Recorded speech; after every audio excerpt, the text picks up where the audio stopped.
Sure. A well-planned budget is of utmost importance for any government to ensure economic stability and growth. But for Sri Lanka's 2024 budget, it has to factor in our present unique situation. But before we move to the 2024 budget, how have we fared with our 2023 budget? Does anyone actually follow up on what happens after a long drawn-out speech by the finance minister? Let's find out with our guest tonight, Sureni Weerathunga, Senior Research Analyst, Verite Research. Good evening and welcome, Sureni. Good evening. Thank you for having me today. Absolutely. Sureni, before we talk about the 2024 budget, we need to figure out what actually happened with budget 2023. Was it just a case of promise making and not promise keeping? Was there accountability? Did the government perform well? What are the lapses and lacunas? So if you can take us through an overview of what it is that the citizen must do to follow up, to track on these promises that have been made by the Minister of Finance in his budget speech in 2023. Thank you again, Sonali. So, as you rightly said, the budget speech is going to happen on 13th November, and we are just like less than 2 weeks away. It's very important for us to, as public, to focus on the budget speech, of course, because it sets the tone of the government as to what their policy priorities for the next year are going to be. And it's the surprising thing in Sri Lanka is that, Sonali, actually for the next year, most of the 95% of the total expenditure allocation is mentioned in the appropriation bill, and the appropriation bill is already out there presented with a total expenditure of 6.6 trillion. Nobody actually talks about it. Everybody is super excited about the budget speech, which usually happens in November because it's read out in the parliament. It is so budget speech actually gives, or rather lists down all the new budget proposals, Sonali. Apart from the 6.6 trillion, what else we're going to spend our money on? What are the policy priorities for the next year? It kind of signals the policy priorities of the upcoming budget year for the public. As you rightly said, it's very important for public to focus and completely focus on the budget speech, but at the same time, it's very important for us to understand how well the government has done when it comes to the implementation of 2023 budget. Because, Sonali, the thing is, you can have a perfectly crafted plan with well-researched proposals, but what if you're not actually doing it in practice? Also, like, what if the government is doing something contrary to the very well-crafted plan they're making? Then the efforts and the resources that the government puts in for this whole budget formulation process goes for a waste.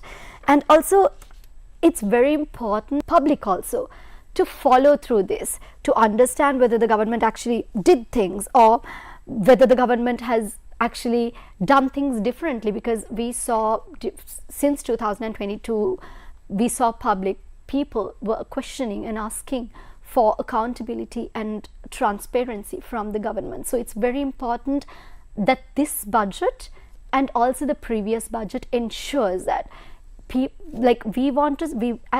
assessment that I would like to discuss about you in the whole program it's called Budget Promises Beyond Parliament, and what it is attempt is to actually see whether since 2022 whether the government has done things differently, whether the government has taken the corrective actions to correct what they did wrong last time. So unfortunately, if I'm just to give in one sentence whether the government has done things differently, unfortunately not. We've not done things differently. We can of course discuss about this in detail. Let's take this research that Verite Research has done on budget promises, assessing and tracking budget speech 2023 and the allocations. Take us through some of the key findings. You have studied 24 areas, 25 areas? 25 areas. So I'll quickly first take you through what, like how we do this analysis, Sure. so it, like people who's watching also understands how we are coming to these key findings. So basically, Sonali, when the budget, so as we all know, budget speech is made in the Parliament last November 2023. So we took the budget speech and we selected the top 25 expenditure proposals with highest value allocations. And then, so in simply, we assess these 25 proposals in two areas. First one is we assess the progress the proposals have made, and also we assess the openness of these proposals, whether the government has openly, proactively said what they're doing with the public funds. Because we have seen, like, of course, it is evident that lack of transparency and accountability is what led us to here, and even poor public financial management is also a result of both of that. So it's very important that we make sure we resolve that problem. So coming back to the methodology really quickly, after filtering the 25 proposals, we file an RTI, right to information request, with the National Budget Department under Ministry of Finance, requesting a list of implementing agencies for each proposal. So basically, every single proposal has its own implementing agency, or in other words, I would say a ministry or a government institution. And after that, once we receive the response from the National Budget Department with the identified implementing agencies, we then file RTI requests with those relevant implementing agencies. We request mainly four things. First one is the action plan, the progress reports, and if there's any revisions to allocations or action plans, then such revisions. And also if there's any reasons, let's say there's a delay, then there could be some reason for the delay, and we also request reasons for the delay, if any. And according to the RTI Act, we allow them to respond within 21 working days, and whatever we receive within that 21 working days, we assess. And we actually do not restrict our assessment just to what we receive from RTIs. We do web checks. I'll tell you why we do web checks in the next. So we do web checks basically to see what the ministries have proactively published on the websites, and also any circulars or gazettes. So basically, Sonali, as we all know, there's something called RTI Act number 12 of 2016, and section 8 of this requires or mandates the minister to publish biannually a report which contains proposed budget and allocated expenditure, disbursement, any reports. So this is, the minister is bound by the law to publish all these information in official languages and publish on their website in electronic format. So this is one reason why we do the web checks, because this is a legal requirement. Unfortunately, according to our new assessment, it's only out of 15 implementing agencies that National Budget Department identified, it's only one ministry, which is Ministry of Finance, proactively publishes this information, which is very unfortunate, to be honest. And since your main question was about the key findings, let me also bring, actually we have two key findings, Sonali. The first one is poor implementation, and the second one we observed is that lack of transparency. So basically, when it comes to poor implementation, so as I said, 25 proposals is what we assessed or tracked. For 68% of the proposals we tracked, meaning 17 out of 25 proposals, we could not assess the progress of them because the government didn't proactively, no to a request, gave us the information that we need to assess the progress.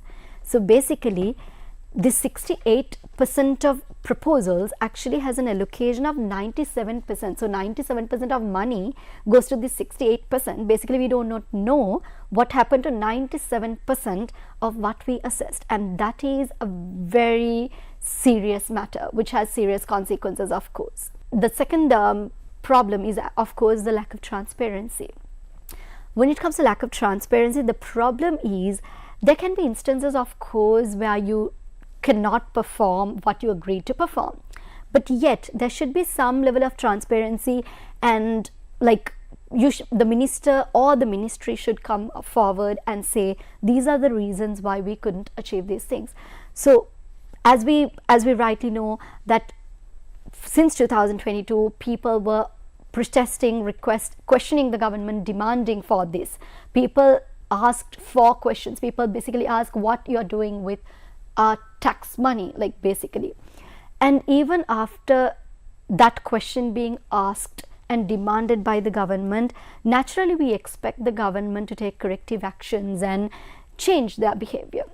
However, unfortunately, what we see is that according to our assessment, during 2022 and 2023, 70% of proposals do not have basically the information that needs to assess the progress.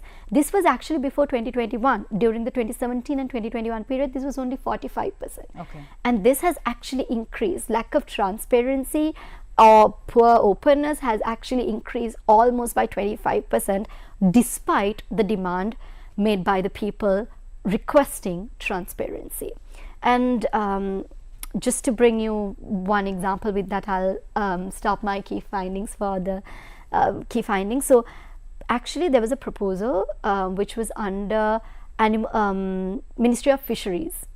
Yes, Ministry of Fisheries, the proposal which I said that they proactively published. So the proposal for them to implement was to develop actually development of Indian fisheries industry. Okay. And they had an allocation of 100 million for that, and they actually proactively disclosed on their website, plus they responded to our RTI.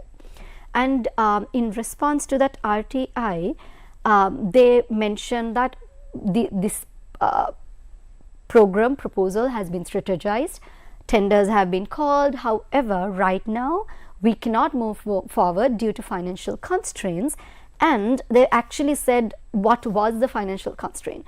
So they said that they have strictly instructed to first pay off the overdue bills for 2022 prior entering to commitments of 2023. So because of that only, they couldn't initiate or rather implement the proposal. So likewise, that is what we are advocating for. There can be instances, of course, which you cannot meet or you cannot do what you commit to, but it's always very important that you tell the public and be accountable for what you couldn't do as well. That was quite comprehensive and quite shocking to hear of these findings. The thing is, Sureni, there is very little financial and economic literacy among the people, and there is an expectation that our elected officials will act on behalf of the people and their best interests, although the reality is quite different.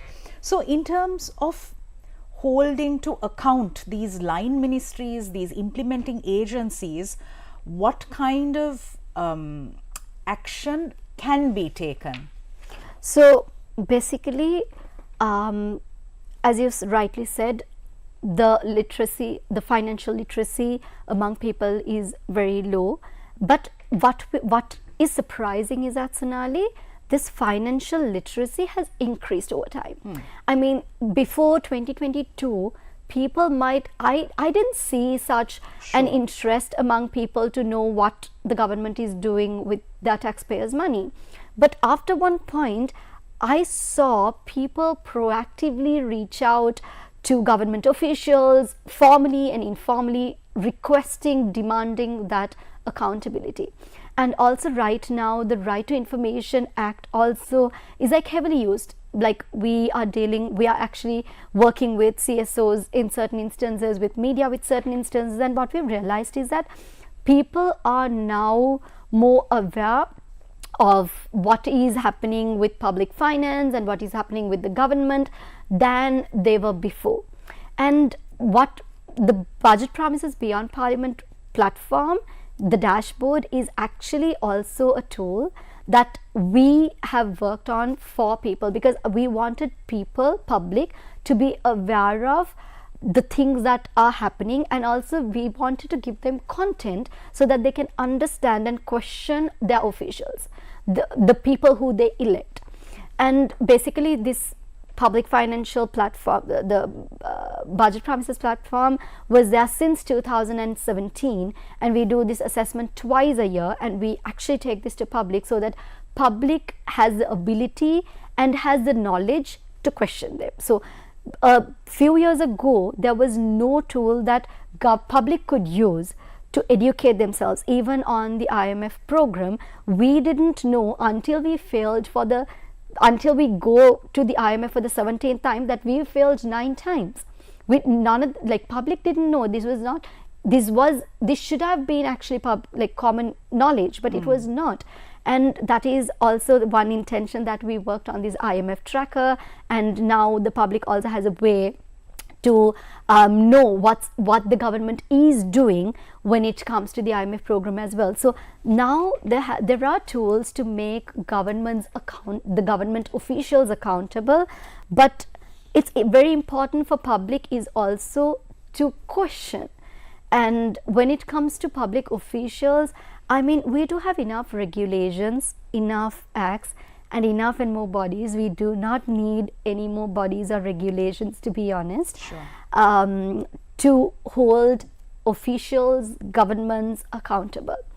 So as you know, like in the 2023 budget speech, there was a proposal to establish a president task force to monitor the implementation of the budget. In the budget itself, they've acknowledged that the budget implementation has been identified as a weak process. Okay. And they wanted to establish without an allocation. This proposal didn't have a budget allocation. We call them regulatory proposals, and they were planning to establish this task force. Okay. So basically, if you've identified something is not happening, then you have to take immediate actions. That's what natural instinct, right? But when we inquire about this also, so we wrote to National Budget Department, as I said before, asking for the implementing agency, and we were directed to Fiscal Policy Department then. And then Fiscal Policy Department nominated Presidential Secretariat as the implementing agency, and then we wrote to implementing agency, which is now the Presidential Secretariat. But then again, we were redirected to Fiscal Policy, saying it's not under their purview. So this is the other problem. So according to this study also, you'll realize we have 2 key issues. First is this lack of ownership, right? Nobody takes ownership of the proposals. I mean, this is taxpayers' money, and people in the sense officials and government should be able to take responsibility. And I'll give 2 very basic examples. In 2023 interim budget, there was a proposal to establish a branch campus for STEM. And when we inquire as to who is the implementing agency from the National Budget Department, they redirected us to Ministry of Defence, saying it's one of the implementing agencies. And upon that, we filed an RTI with Ministry of Defence. And Ministry of Defence, after 1 month, transferred it back to Ministry of Finance, saying it's not under their purview. And then Ministry of Finance again transferred it back to NBD. So this is the problem. There's nobody who knows. According to the legal, technically, Sonali, National Budget Department is responsible for the formulation of the budget and the monitoring of implementation of the budget, right? So they should be able to rightly say who is implementing which proposal, right? Yeah. But this is not seen. And another instance is that budget speech for 2023, there was a proposal to establish a National Productivity Commission. Okay. So when we wrote to National Budget Department, they identified Ministry of Industry. And according to that, we filed an RTI with Ministry of Industry, and Ministry of Industry sent us a response saying that, well, we identified that this is not under our purview. This has been raised with Presidential Secretariat as well, but then nobody actually responds and say what happened with this money. It's also 100 million allocation. So this is quite a lot of money allocated, and nobody knows what's happening with these proposals. So if you basically look at 2022 interim budget, National Budget Department couldn't identify 71% of the proposals we tracked rightly in the first go, You're kidding me. Exactly. So either they were transferred once or twice, and then in the 2023 budget assessment, they could correctly identify 44 implementing agencies for 44% of the proposals we tracked. So this has been a problem that is repeating for many, many years, Sonali. And another major problem we actually ran into is that repeating proposals, thinking that maybe people won't identify, probably copy pasting, and and also failing to fulfill the promise. So the major promise, so as we know, World Bank research and many other institutions, financial institutions research has highlighted that we have a problem when it comes to the industrial land requirement, basically for economic processing zones, EPZs, right? Okay. And this has been identified by, as I said, many institutions, and since 2017 budget, they've made allocations, Sonali. Sometimes like 10,000 million, and in 2023 budget it was 300 million. So continuously there were proposals to promote export processing zones, but if you look at the progress of all these proposals since 2017, either they are broken, either they are partially fulfilled, or no information available on the progress they've made. This is according to our findings. However, even the Auditor General's report, which he published in 2020, actually says since 2014 the government has made promises to invest in export processing zones, yet they have failed to fulfill the promises. So for over a decade we have made promises. We've identified that it's crucial for the economy to improve exports and improve production, yet we've neglected it and the government has not fulfilled it. So Sureni, let's go over some of the recommendations that your research found out. Yeah, I'm just going to brief it to 4 points, Sure. Sonali, and none of these are hard to implement. To implement all these recommendations, they don't need a new body, they don't need a new regulation or an act. All these are easy fixes, to be honest. Right. The first one we highlight is always that every proposal should have an analysis behind it. Like, someone cannot randomly wake up in the morning at the budget speech and just write something. You can't just add proposals like that. That cannot be. There has to be a reasoning. Exactly, a reasoning, an analysis, assumptions that they considered when coming up with this number. Are you telling me that at present they just come up with stuff without a justification? There are such proposals without justification. So even when it comes to allocation, Sonali, in 2023 budget speech, there's one proposal to increase the milk production, liquid milk production. Right. And there was the allocation was around 100 million. Yes, 100 million. And we wrote to Department of Animal Production and Health requesting the action plans, progress reports, if there's any reasons for delay, all these. So they actually responded to our TI. What they said is the proposal has been strategized, tenders has been called, everything is okay, in line. However, there's a financial constraint and we cannot actually proceed with the proposal. Okay. So under the proposal, according to the department, they have 4 to 5 actions that activities that they have to complete, and only 1 out of these 5 is to purchase bulls, basically import. And according to the response we received to the RTI, it says that even to purchase bulls, this 100 million is not enough. Right now they are kind of bringing some other allocation, like from breeding projects, they are bringing allocations to purchase bulls, and even they have requested additional allocation from the Ministry of Agriculture as well. So basically no one knows how this 100 million, the round figure, was arrived at.